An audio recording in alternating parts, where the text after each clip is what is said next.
রাধে রাধে বন্ধুরা, কেমন আছেন সবাই?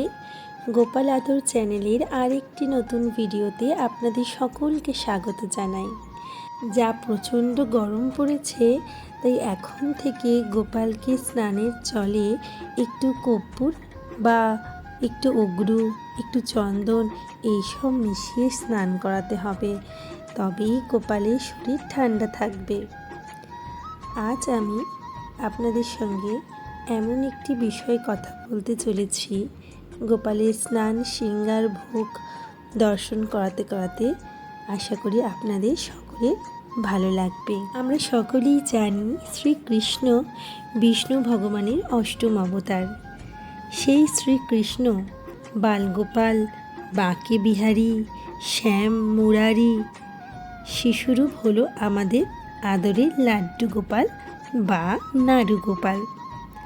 জন্মাষ্টমীতে শ্রীকৃষ্ণকেই নাড়ু গোপাল রূপেই পুজো করা হয়ে থাকে। আপনারা হয়তো অনেকেই লক্ষ্য করে থাকবেন, লাড্ডু গোপালের মূর্তির বুকে একটা পায়ের ছাপ রয়েছে। সেই চিহ্ন আসলে কিসের কারণে হয়েছে, এই চিহ্নর রহস্যটাই বা কী, সেটাই আমি আজকে আপনাদের সাথে শেয়ার করছি গল্পের ছলে। ব্রহ্মা বিষ্ণু মহেশ্বরের মধ্যে কে শ্রেষ্ঠ, এই নিয়ে একবার ঋষিদের মধ্যে বিরোধ দেখা দেয়, আর সেই বিরোধের মীমাংসার ভার দেওয়া হয় ঋষি প্রধান ভৃগুকে। প্রথমে ব্রহ্মার পরীক্ষা নিতে আসেন ভৃগু। তিনি ব্রহ্মার প্রতি ক্রুদ্ধ হন। তিনি বলেন, আপনি আমাকে সম্মান দেননি, এটিতে আমার অসম্মান হয়েছে। সেই কথা শুনে ব্রহ্মা বলেন, আমি তোমার পিতা, তুমি তোমার পিতার কাছেই সম্মান চাও? ঋষি ভৃগু ব্রহ্মার কাছে ক্ষমা চেয়ে বলেন, তিনি দেখতে এসেছিলেন ব্রহ্মা রাগেন কিনা। তারপর ভৃগু কৈলাসে মহাদেবকে পরীক্ষা করতে যান। মহাদেব তখন সমাধিতে লীন। সব বাধা পেরিয়ে মহাদেবের কাছে পৌঁছে সমাধিতে লীন হয়ে তিনি বলেন, ঋষিদের কাছে আপনার জন্য দরজা সব সময় খোলা, তবুও আপনি আমাকে বরণ করলেন না। সেই কথা শুনে সঙ্গে সঙ্গে মহাদেব ক্ষিপ্ত হয় এবং ঋষি ভৃগুকে হত্যা করতে প্রস্তুত হন।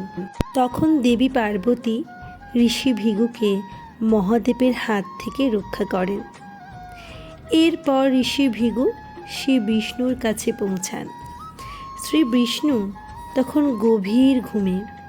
তিনি অনুমান করেন শ্রী বিষ্ণু ঘুমের ভান করছেন। তখন তিনি বিষ্ণুর বুকে পা রাখেন, কিন্তু এবার উল্টো প্রতিক্রিয়া এলো। শ্রীহরি না রেগে ঋষি ভৃগুকে জিজ্ঞাসা করেন, আপনার পা কি আমার বুকে রেখে ব্যথা হয়েছে? শ্রী বিষ্ণুর এই অমায়িক সুন্দর ব্যবহারে ঋষি ভৃগু খুশি হন এবং তাকে ত্রিদেবের মধ্যে শ্রেষ্ঠ ঘোষণা করে। শিব বিষ্ণু শ্রেষ্ঠ দেবের আসন পান। তখন থেকেই আমাদের ছোট্ট লাড্ডু গোপালের বুকে পায়ের চিহ্ন দেখা যায়। এই গল্পটা আপনাদের কেমন লাগলো সেটা কিন্তু আমাকে জানাতে ভুলবেন না। আমার লাড্ডু গোপালের সকালের ভোগ দর্শন করুন।